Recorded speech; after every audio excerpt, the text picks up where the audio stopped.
النفس بالنفس والعين بالعين والأنف بالأنف والأذن بالأذن والسن بالسن والجروح قصاص فمن تصدق به فهو كفارة له ومن لم يحكم بما أنزل الله فأولئك هم الظالمون۔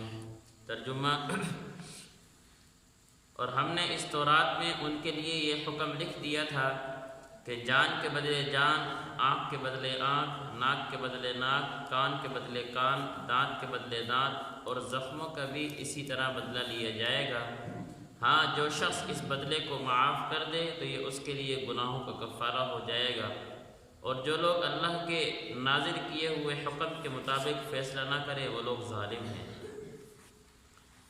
تورات کی فضیلت چل رہی تھی کہ اللہ رب العزت نے تورات کو ہدایت اور نور کا ذریعہ بنایا۔ اللہ نے فرمایا کہ یہ یہودی لوگ جو تورات میں احکامات اللہ نے نازل کیے تھے ان سے روگردانی کرتے ہیں۔ بنو نذیر اور بنو قریظہ یہ دو قبائل تھے۔ بنو نذیر یہ تھوڑے سے مال کے اندر اور سرداری میں آگے تھے، بنو قریظہ تھوڑے غربت والے لوگ تھے۔ ان کا آپس میں یہ معاہدہ ہوا پڑا تھا کہ اگر بنو نذیر والے قریظہ کے کسی آدمی کو قتل کر دیں گے تو قصاص میں قریظہ والے اس آدمی کو قتل نہیں کریں گے اور دیت بھی آدھی لی جائے گی۔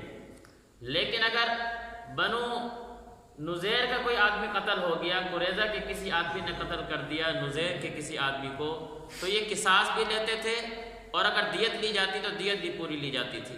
اللہ نے فرمایا کہ یہ لوگ کیسے ہیں کہ تورات میں اللہ رب العزت نے یہ حکم نازل کیا ہے کہ اگر کوئی کسی کو قتل کر دے تو قصاصاً اس کو قتل کیا جائے گا۔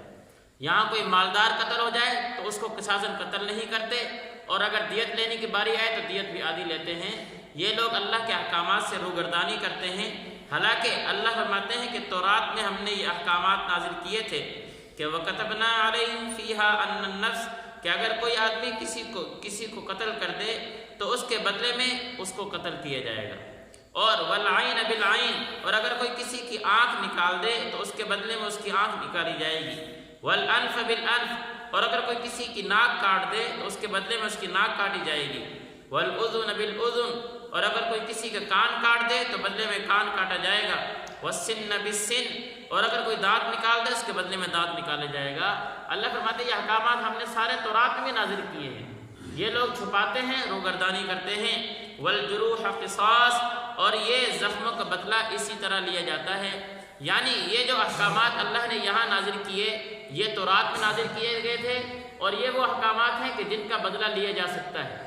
جس طرح کوئی آدمی کسی کو قتل کر دے قصاصاً قتل کیا جا سکتا ہے، کوئی کسی کی ناک کاٹ رہا ہے قصاصاً آپ ناک کاٹ سکتے ہیں، آنکھ نکال رہا ہے آپ نکال سکتے ہیں، یہ بدلہ برابر ہو سکتا ہے۔ لیکن باقی جو حکم ہیں، باقی اس کے علاوہ اس کے اندر بدلہ نہیں ہو سکتا۔ اس لیے اللہ نے فرمایا کہ ہم نے یہ احکامات نازل کیے تھے، لیکن وَمَن لَّمْ يَحْكُم بِمَا أَنزَلَ اللَّهُ فَأُولَٰئِكَ هُمُ الظَّالِمُونَ، یہ لوگ تو ایسے ہیں کہ اللہ کے احکامات کو توڑتے ہیں اور اللہ کے حکم سے روگردانی کرتے ہیں، اور جو اللہ کے حکم سے روگردانی کرے فَأُولَٰئِكَ هُمُ الظَّالِمُونَ، وہ ظالم ہوا کرتا ہے۔ وَقَفَّيْنَا عَلَىٰ آثَارِهِمْ بِعِيسَى ابْنِ مَرْيَمَ، دوسرا دور کہ اللہ رب العزت نے انجیل کو نازل فرمایا۔ اور انجیل کیسی کتاب ہے؟ انجیل وہ کتاب ہے جو تورات کی بھی تصدیق کرتی ہے، یعنی جو احکامات اللہ نے تورات میں نازل کیے تھے انجیل نے ان احکامات کی تصدیق کی کہ یہ احکامات درست ہیں، لیکن یہودیوں نے اس سے بھی روگردانی کی۔ وَقَفَّيْنَا عَلَىٰ آثَارِهِمْ، اور ہم نے ان پیغمبروں کے بعد عیسیٰ ابن مریم کو مصدقا لما بین یدیہ من التورات، ایسی کتاب دے کر بھیجا ہے جو تورات کی تصدیق کرنے والی ہے۔ وَآتَيْنَاهُ الْإِنْجِيلَ، اور ہم نے ان کو عطا کی انجیل، اس انجیل میں فیہ ھدی ونور، ہدایت بھی ہے اور نور بھی ہے۔ وَمُصَدِّقًا لِمَا بَيْنَ يَدَيْهِ مِنَ التَّوْرَاتِ، اور تصدیق کرنے والی ہے اس کتاب کی جو اس سے پہلے گزری یعنی تورات کی۔ وَھُدًى وَمَوْعِظَةً لِّلْمُتَّقِينَ، اور ہدایت ہے اس میں اور نصیحت ہے نصیحت حاصل کرنے والوں کے لیے۔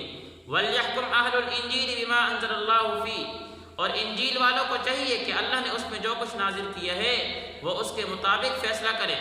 وَمَن لَّمْ يَحْكُم بِمَا أَنزَلَ اللَّهُ، اور جو اللہ کے نازل کیے ہوئے حکم کے مطابق فیصلہ نہ کرے فَأُولَٰئِكَ هُمُ الْفَاسِقُونَ، وہ فاسق ہے۔ یہ انجیل کا دور اللہ نازل فرما رہے ہیں کہ اللہ نے تورات کے بعد انجیل کو نازل فرمایا، اور انجیل ایسی کتاب ہے کہ اس کے اندر بھی اللہ رب العزت نے عقائد نازل فرمائے تھے، اس میں بھی اللہ نے احکام اعمال صالحہ کی تلقین کی تھی، لیکن عیسائیوں نے اس سے روگردانی کی اور اس سے منہ موڑا۔ اللہ نے فرمایا کہ یہ لوگ فاسق ٹھہرے، کہ اللہ کے احکامات کو جو توڑتا ہے اور اللہ کے احکامات سے جو روگردانی کرتا ہے، اعراض کرتا ہے، وہ فاسق ہوا کرتا ہے۔ اس کے بعد اللہ رب العزت نے قرآن مجید کا دور نازل فرمایا ہے، وَأَنزَلْنَا إِلَيْكَ الْكِتَابَ بِالْحَقِّ مُصَدِّقًا لِمَا بَيْنَ يَدَيْهِ مِنَ الْكِتَابِ۔ یہ تیسرا دور ہے کہ قرآن مجید نازل فرما کر اللہ نے بتایا کہ قرآن مجید یہ وہ کتاب ہے جس نے تورات کی بھی تصدیق کی ہے، انجیل کی بھی تصدیق کی ہے، کہ جو احکامات اللہ نے تورات میں نازل کیے وہ بھی اللہ نے قرآن مجید میں بتا دیے کہ یہ یہودی تورات کے احکامات کو توڑ رہے ہیں، چھپا رہے ہیں، حالانکہ یہ احکامات ہم نے تورات میں نازل کیے تھے۔ اور اس طرح انجیل کی بھی تصدیق کرنے والی ہے قرآن مجید، کہ اللہ فرما رہے ہیں کہ جو احکامات ہم نے انجیل میں نازل کیے تھے، یہ عیسائی لوگ یہ ان احکامات کو توڑتے ہیں، چھپاتے ہیں، حالانکہ یہ احکامات ہم نے انجیل میں نازل کیے تھے۔ جس طرح مثال کے طور پر آپ علیہ السلام کے آنے کی خوشخبری، حضرت عیسیٰ علیہ السلام نے یہ خوشخبری دی تھی کہ میں جا رہا ہوں، اللہ رب العزت کی طرف سے میرا وقت ہو چکا ہے، میں چلا جاؤں گا، میرے بعد ایک آئے گا فہد کلیم۔ فہد کلیم کون ہے؟ فہد کلیم یہ عبرانی زبان کا نام ہے، عربی میں اس کا معنی ہوتا ہے احمد، کہ میرے بعد ایک احمد آنے والا ہے، اگر وہ تمہاری زندگی میں آ رہا ہے تو اس کی تصدیق کرنا ہے۔ اس کا ذکر انجیل میں موجود تھا، لیکن عیسائی نہیں مانتے، وہ اس سے روگردانی کرتے ہیں کہ نہیں، ہم تو محمد کو نہیں ماننے والے، یہ تو کیا ہے، ہمارے علاوہ دوسرے کیا ہے، کسی اور نسل میں محمد پیغمبر بن کر آ گیا ہے، ہمارا پیغمبر یہ نہیں ہے۔ حالانکہ عیسیٰ علیہ السلام نے سورہ صف کی آیت ہے، ومبشرہ رب العزت نے عیسیٰ علیہ السلام کو بھیجا، اور عیسیٰ علیہ السلام نے اس دنیا میں آ کر آپ علیہ السلام کی یہ بشارت دی تھی کہ میرے بعد ایک پیغمبر آنے والا ہے جس کا نام احمد ہوگا۔ اور آپ علیہ السلام کا نام احمد کیوں ذکر کیا تھا؟ آپ نے فرمایا کہ اس روئے زمین پر میرا نام محمد ہے اور آسمانوں میں میرا نام احمد ہے۔ یہ عیسائیوں نے اس چیز کو نہیں مانا اور انجیل میں یہ چیز موجود ہے۔